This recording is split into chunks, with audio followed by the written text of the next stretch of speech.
Hi guys, Chris Graham and Marco here for We Love Betting, looking ahead to the Football League this weekend. Mark providing the tips, me with the rubbish jokes. Mark, decent week last week, 2 out of 3, but you got some abuse on Twitter on Saturday nights. Yeah, becoming the norm now as well, Chris. Had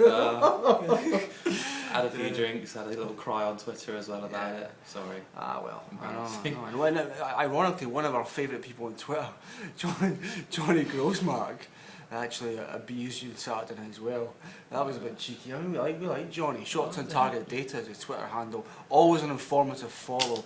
I certainly enjoy Johnny's musings and some great stats there as well. We're statsmen, but anyway, Mark, let's continue. Let's move on from Johnny. Look at Leeds against Sheffield Wednesday. Alright, Yorkshire Derby, this one. What's the play?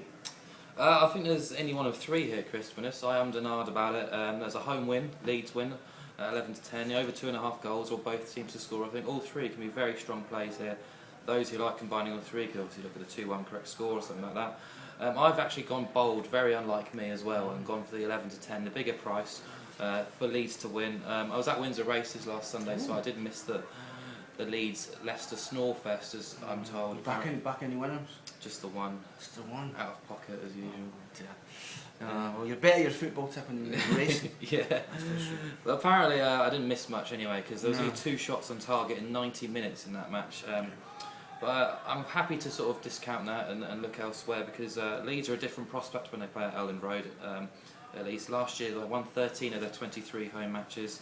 You take out the top 4 and that turns into 1-13, drew 3 and lost 3 of 19 at Elland Road. And 2 of those 3 losses I just mentioned there actually came in the final month of the season when things were tailing off. Brian McDermott came in, transition started. The home record as well against the bottom half is very, very strong. 1-8, drew 2, lost 1. That's also managing 6 clean sheets in that run of 11 matches. And don't forget there's also a 2-1 win against Wednesday in this fixture last year at Elland Road. Leeds have already started quite well at home, beaten Brighton and Chesterfield both 2-1. Brian McDermott's a man I've got a lot of time for, I rate very highly as well, and he's got a nice little forward line to choose from as well, with Ross McCall, Matt Luke Varney, Noel Hunt.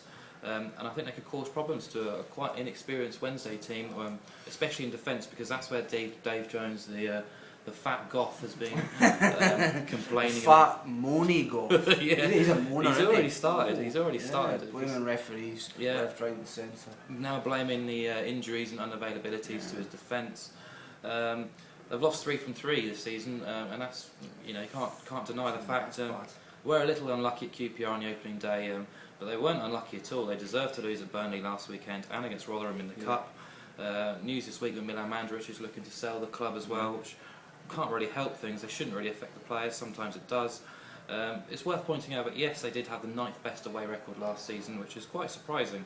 They did lose 14 of their first 21 matches, so could be slow starters there as well. And interestingly, I saw Nick Goff mention Dave Jones this week as a potential next boss to leave in the Championship market.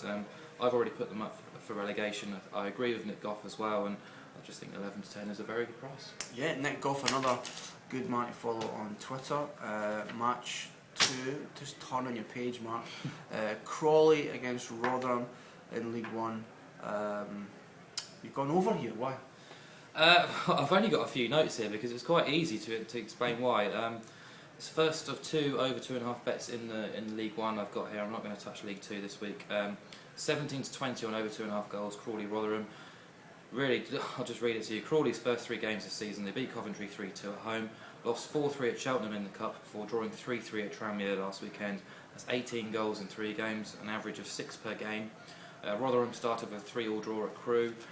Beat Wednesday 2-1 in the Cup, as you mentioned, and then drew 0-0 against Preston last weekend. We can't forgive that 0-0 against Preston. Simon Grayson puts his sides out. They're just very difficult to beat. Very hard to get any change out of them. But it's been described as a very frantic 0-0 draw as well, which is quite a positive. And don't forget, this is Steve Evans up against his old club as well. His return to the Broadfield Stadium. Richie Barker's Crawley have looked very gung-ho attitude. So a 17-20 on over 2.5 looks like a great bet to me. It does. Steve Evans, you get the impression he would smell of chip fat. Oh, you ever noticed that? He's got that kind of horrible, sweaty, clammy face. Not an attractive man. Another moaner as well. Yeah, absolutely. Loves a moan and a whine. Carlisle against Coventry. Crazy start for Coventry in their new Northampton adventure on Sunday. Phenomenal. Only half of the fans were there to see it though, because they went to a Legends game at the Really? Rico. Yeah. That's a shame. I was talking about Coventry, a club I've got a lot of time for when I was a kid watching the 1986 Cup final. Anyway, I'm still deviating now. Carlisle, Sent Coventry. QPR down from the Premier League. Anyway. Yeah. Carlisle, Coventry. What's the pick? Again, over 2.5 goals. This is even bigger. It's a 19 to 20 shot, and potentially this is even more chance of banking as well when you look at the stats. Firstly, it's something I pick on quite a lot. Is Nick Watts when he said a couple of years ago that bad defences breed more goals than strong attacks, and it's something I've listened to, and I think that's the case here as well. Both teams really struggling defensively. We'll start off Carlisle, and they've conceded 12 goals in their first 3 games. Stuffed 5-1 by Orient, held Blackburn 3-3 in the Cup before getting hammered 4-0 at Bradford last week. Greg Abbott, the manager, has blamed inexperience within his squad. They had an average age of just 23 at Bradford last week, and Paul Thurwell was the only player over 30 in the team. But last season they conceded 43 goals at home. That's the worst tally they've ever conceded at home in a season since they entered the Football League in the 1920s. 15 of their 23 home games saw over 2.5 goals last year. Brunton Park averaged 3.26 goals per game. They're missing Lee Miller, their talisman up front, but they shouldn't have too many problems scoring against the Coventry side, who are just as disastrous at defending at the moment. They've got Leon Clark in attack at least to score them some goals. And they lost 3-2 at Crawley, lost 3-2 at Orient, and beat Bristol City 5-4 in a crazy game last week. If you see some of the defending in that game, it wouldn't have looked out of place. And A Sunday pitch park in Hackney Marshes. that's often the description. Yeah, that'll be very original. They're having to field a lot of kids. The team's really short in numbers, especially in defence. And last season their away games averaged 3 goals a game. You put it all together, over 2.5 goals is almost even. 19 to 20, I think it's a great shout. I hope Carlisle lose, because they always used to hog the local news coverage in my region when I was going. I'm a Queen of the South fan, and they used to always hog the coverage. Carlisle were playing in the 4th tier then, it was a disgrace. Anyway, your 3 best bets this weekend in the Football League. In League One, we've got 2 over 2.5 goals bets. Crawley Rotherham 17 to 20, and Carlisle Coventry at 19 to 20. And in the Championship, I've gone for Leeds at 11 to 10 with Sporting Bet Wednesday. Another bad weekend for the Fat Goth, according to Marco here. Sporting Bet Mark.